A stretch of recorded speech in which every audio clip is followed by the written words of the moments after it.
You people that don't like fights, you don't like violence, I'm going to give you time to turn it off. Hockey fights are awesome. Where else in civilized society are two grown men allowed to pummel each other without any consequence besides 5 in the box and some sore knuckles? These brutal fisticuffs are, and hopefully always will be, a cornerstone of the greatest sport on ice. But in 1984, there was a fight so dreadful, so unbelievably atrocious, that fans stopped cheering and stared in horror at the carnage that unfolded. This is the worst hockey fight. Good Friday, April 20th, the year of our Lord 1900 and then 80 and then 4. The Montreal Forum, Montreal, Quebec, Canada. Game 6 of the second round in the Stanley Cup playoff between the Montreal Canadiens and the Quebec Nordiques. It's Game 6 of the Adams Division Finals as Montreal tries to end it and Quebec tries to extend it. The first period starts and only 23 seconds into the game, a fight erupts between Wilf Paymont and Mike McPhee behind the net. Seems like your normal hockey bout, right? Wrong. These two teams have been battling for their dominance as the best team in Quebec for years.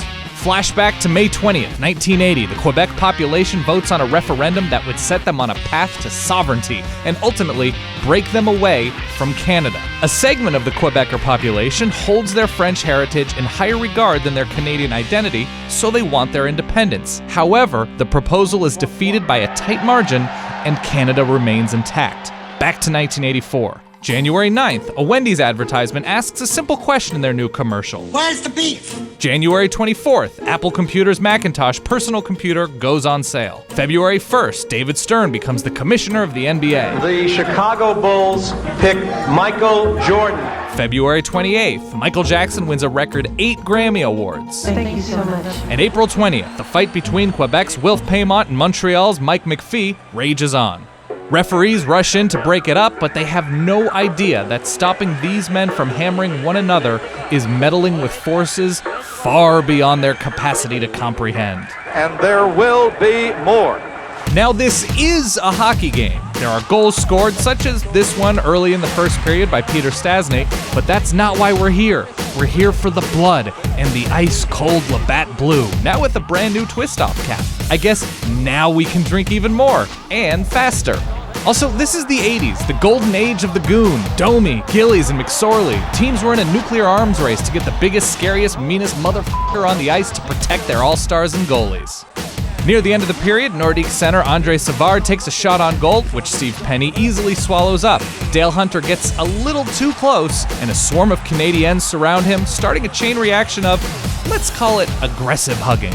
As the closing moments of the second period wind down, Canadiens center Guy Carbonneau takes a little payback run at the goalie. And naturally, Quebec's winger Louis Slager doesn't take kindly to this and gives him the business. The siren then wails, signaling the end of the second period. Unfortunately, these two angry teams are coming off their benches at the horn and instantly surround the altercation.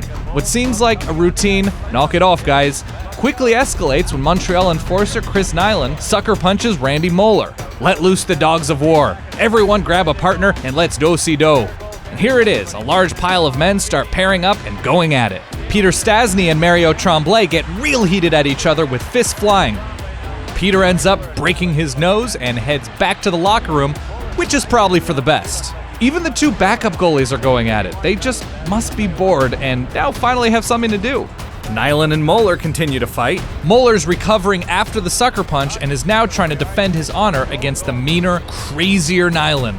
Moeller is bloodied, but continues to hold his own. These two wackos need 2 refs to keep them apart. Ladies and gentlemen, bear witness to the Good Friday Massacre, the Battle of Quebec, Le Bataille du Vendredi Saint. Oh, that's real bad French. It's a fucking yard sale out there. Now Montreal's John Hamel is squaring off with Louis Slager of Quebec. One ref and Tremblay are trying to get them apart when Slager delivers a haymaker left jab that sends Hamel straight to the ice, unconscious with a serious eye injury. Slager is then ushered off the ice as everyone realizes this shit just got real. Let's calm down, boys. Time to go to the locker room. Remember, this is all happening before the Zamboni has even come onto the ice. Bruce Hood has finally got some sense talking to these people. Now referee Bruce Hood makes his biggest mistake of the night when instead of ejecting the players, he allows them to return before the third period.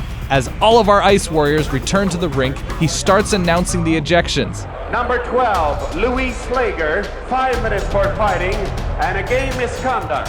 Number 30, Chris Nyland, 5 for fighting and a game misconduct. Instantly, a bunch of pro hockey players turn into large angry men with nothing to lose. Oh, here she goes again. Warren McPhee starts swinging to get the second round of this boxing match started. This is war.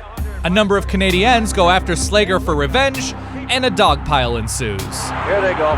This is a brawl to end all brawls. Peter Stastny, with his broken nose, casually drops his gloves and goes in to do some work. We haven't even started to play in the third period. Still 20 minutes on the clock. Dale Hunter is being torn to pieces when his brother Mark dives in to give his own sibling a beating. Mark Hunter comes diving in on top of 2 players who are on the ice. And after all of this violence, understandably, these guys get tired of fighting and just sort of stop.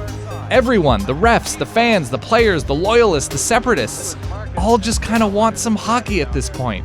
And when play finally resumes in the third period, the Canadiens and Nordiques reward the shell-shocked crowd with 7 goals, 2 from the Nordiques and 5 from the Canadiens. This game ends with a final score of 5-3 as Montreal wins the series in 6. But no one really remembers the score, or even the series for that matter. What will be remembered is an epic brawl that shook hockey to its core. Whether you call it the Good Friday Massacre or the Battle of Quebec, it will always be the worst hockey fight ever. And now, the aftermath. At the behest of the NHL, referee Bruce Hood retires at the end of the playoffs due to his poor handling of the fight. Hamel never really recovers from his eye injury and is forced to retire before the following season. The Edmonton Oilers defeat the New York Islanders to win their very first Stanley Cup. The Quebec Nordiques relocate to Denver, Colorado in 1995 and become the Colorado Avalanche. In the 2000s, the era of the Enforcer slowly sort of dies as figure skaters like Sidney Crosby and young magicians like Connor McDavid take over the game. And Canada remains a united country to this day.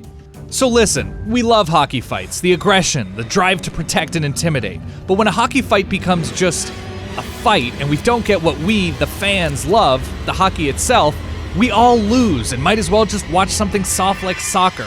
So ole, hosers. Boy, whoever said Canadians were polite was lying. That fight was definitely the worst hockey fight. If you have any ideas for future episodes of The Worst, just put them down in the comments, and remember, subscribe to SB Nation.